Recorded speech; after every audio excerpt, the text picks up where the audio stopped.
No, no, no. Okay, you're live. You're live. All right. Hey, everybody. Don Hickey here. I've got Robert Hollis, United Unlimited Profit founder, and I have a chance to pick his brain, and I think that's exactly what I'm going to do. How are you, Robert? Wonderful, Don, man. What a great time to get to know you, and we got a lot in common. So I'm looking forward to this interview. This is gonna be fun. Yeah, I believe so. I believe so. I've been listening to some of your previous interviews where others have interviewed you, and what I have done is selected uh, statements that what I thought were inconclusive. Okay. That I want to direct your attention or to get further comments in regards to what you were actually saying. Awesome. And one of those comments was in an interview with a young lady by the name of Dina Hudson. Okay. And you had made the statement that entrepreneurs know these things that other people in society don't know. Correct. And what exactly were you referring to there?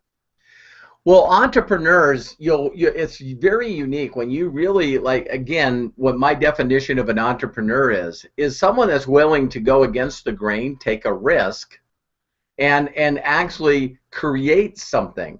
I really believe, Don, that every one of us were designed to be creators because we're in the image of a creator.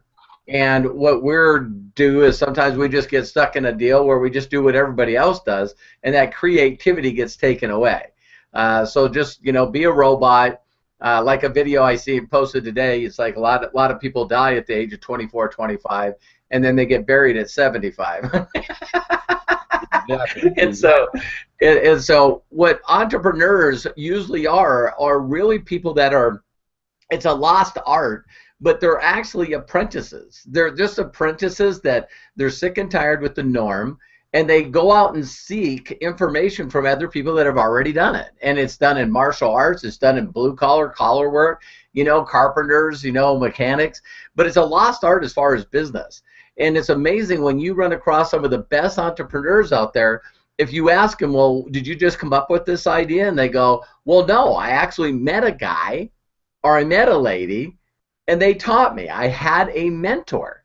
Well, when I met my mentor, Don, he started talking about things that intuitively, on a feeling side, they resonated with me. I knew exactly what he was saying was true, but had no idea what the heck he was talking about. And it was stuff like simply like residual income, where, if you're going to do something, why wouldn't you master something that when you did it, that it continued to bring in revenue for years? So Right. Albert Yes. Einstein talked about, that he thought that compounded interest was the eighth wonder of the world. So if there's the bankers out there, is if I brought up wealthy people and I said, okay, so let's talk about that 1% that control the other 99, right? Do you Right. think that their money makes money for them? And everybody Absolutely. goes, obviously. Absolutely. Why aren't you? See, it's like, so there was stuff like that, Robert, listen, if you're going to master something, make sure you do two things. One, everything that you're doing is residual, so money keeps coming in. After you did it one time, it keeps coming in. And then secondly, learn to do something that you can teach other people to do. And if you help them, the business model rewards you for doing that. And one of the simple models that a lot of people don't get is franchising. To think that I put together a perfect idea, and what I got to do is, Don, is convince you to give me $250,000 to $1 million. I'm going to pick the piece of land that it sits on that I own. And then I'm going to let you build your McDonald's on that piece of property. You own the building that just happens to sit on my land. Yes. Yes. All right. Exactly right. Now, according to the contract, you got to do everything I tell you, including buy all your supplies from me. And then if you're bad with your books, you still got to pay me 6% of the gross. And so That is so true. Yeah. It sounds crazy, but if you're going to put together a model, why not put together a model where, most people love franchises because that's a good way to succeed. Well, why? It's usually because you can't change it. If you change it, we'll take it away from you. Now, a lot of people don't know that they end up, buying a job, but every entrepreneur that I talk to likes it better than working for somebody else. I've never met an entrepreneur that said, I might have to get up first, I might have to leave last, but man, I wish I could go back and work for somebody else and have them tell me what to do.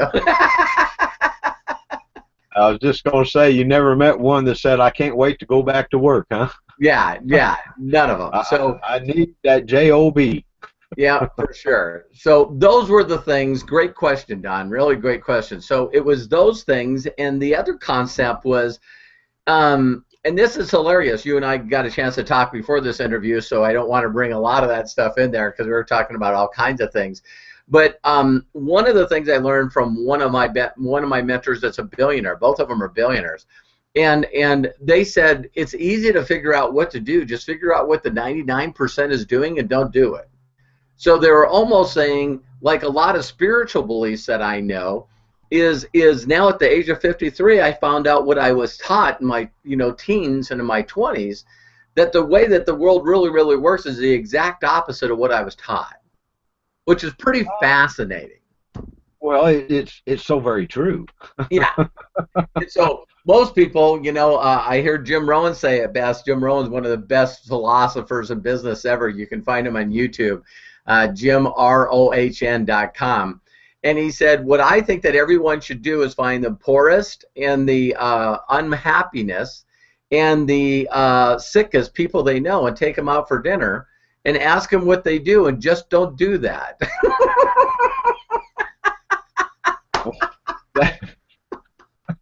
That's true. So because the question that he got asked on, where he came up with that comment, is, well, I can't find a happy person that's wealthy that's going to have lunch with me. And he said, well, great, then just take out a bunch of unhappy, broke, sick people and ask them what they did to get there, and don't do that.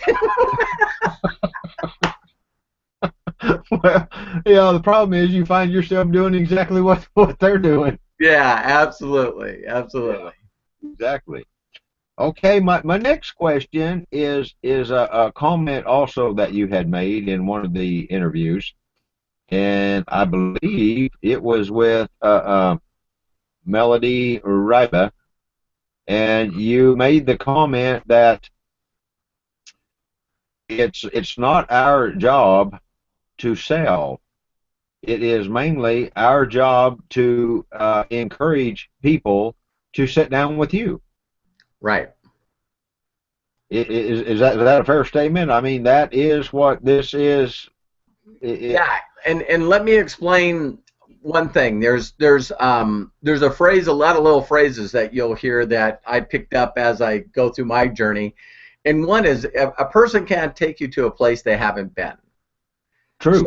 So me not being a salesperson in any way, shape, or form, and in my 20s, sort of despised salespeople. I was an auto mechanic, and I would see salespeople selling people stuff that the car didn't need. And so I got this bad taste about salespeople. Now, I know that's a blanket statement. That's me taking a broad brush that I shouldn't use, because I know there's good salespeople out there. But my point being is that when I met my mentor, there was only one thing I wanted to do. I didn't want to be a motivational speaker. I didn't want to be a trainer. I didn't want to be this person in front of the room. I didn't want to be any of that. I needed to make money right away. So when I sat down with my mentor, I said, listen, I just want to know what I got to do to make sure I can cover my bills and pay my rent and make sure that my car doesn't get taken from the repo man. And he said, well, Robert, it's very, very simple. What you need to do is get excited about the possibilities. 2, talk to people, ask them if they know anyone that needs to make any extra money. And if they say me, very simply, tell my success story and get them in front of me. Right. And so that's all I did. So I know a lot of people, when they get involved in any kind of business, they go, well, wow, I want to be like the entrepreneur. I want to be, at that point in my life, Don, I was on workman's comp. I still had dreams and thoughts of being a crew chief for a race car. I was working my way up through the Penske Sports Motor stuff, and I was going to do this marketing stuff until I could go back and be a mechanic. I did, my deal wasn't like a lot of people where they jump into this thing and go, oh my God, if that guy makes 60 grand, I'm going to make 60 grand. No, I got involved in marketing to make enough money to take care of me and my son until my knee healed and I could go back and be a mechanic. So that stopped me from doing all the stuff that other people are doing. See, I just wanted to know, what do I do that equates to a check? That's right. All I want to do. I want to master those little things, and that's it. So that's where that came from, Don. That came from me just doing what made me a millionaire before the age of 30. All I did for 2.5 years was find people and put them in front of my mentor. I let my mentor tell the story through his videos. I let my mentor tell people how to do the business. I let my mentor teach them on how to do the business. Right. See, now I think what you're covering right here, and I haven't been through all the videos yet. I don't know if you have a video in regards to this, but I honestly think as a mentoring tool, if not, there should be more emphasis in you need to know your place or your position. Because like you were saying in the video I watched last night, too many of us, and I'll use the word us, we want to be able to cover questions that come that we're not responsible to cover. Right. Does that make sense? Yes, I do. Yeah. And I told people over and over, I think there's a video in there that you'll run into where I just talk about how I made my first million. And I really cover what we're talking about, because how I made my first million really was just doing exactly what I could master, something simple, and not know all the other stuff. You know what I mean? And it's like, yes, I really believe that was me coming into it. I'll give you a brief funny story. There's a bunch of us that are extremely successful in this profession. And recently, Eric Worre, a friend of mine, had this big event, and it was called the 400 Six-Figure Summit. You had to make over 6 figures a year to even get into this training, right? And so what they did is they had a panel of people that had made crazy money. I think the person on that panel that made the less money has made over 10 million. And I was blessed. I just went over 45 million. There was Jeff Roberti there that made over 80. And we were sitting there, and we started telling our story. And by the time we got through all our short stories, the guy that was running the event said, I just want everybody to know that you don't have to battle with drugs and depression and end up in prison or jail to be successful in marketing. And I say that to laugh because, of course, Eric wasn't in any of those. But the common thread that we all had, Don, is that all of us came from a place when we learned to do this profession, is we all came from a place of desperation, not inspiration. I can agree with you. So when I run into people that get involved in what we're doing, and they're already comfortable, they're paying their bills, they might want a better lifestyle, they got a good job, and they get into this and they go, I'll try this. It's not with the same energy that I came into this. It's like, I needed to feed me and my son. I needed to keep a roof on our heads, and I needed to have transportation. And I was hiding my car from the repo man. So I wasn't interested in learning anything other than what I needed to do to get results. Right, right. So great point. And if it's not emphasized back there, I'll tell them to go see the Don Hickey interview.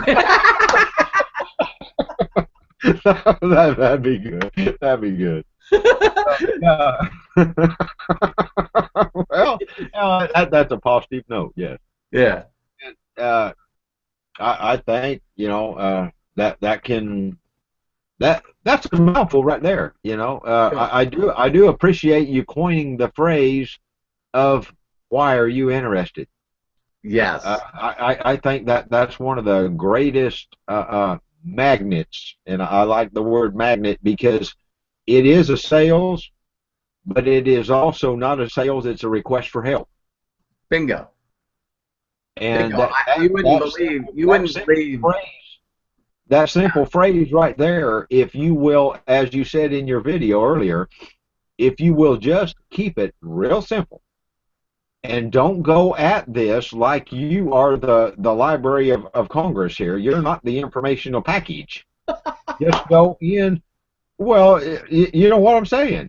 I do. Just, I do. And I'll tell you. I'll tell you one more quick key to my success, because I get asked this in a lot of interviews.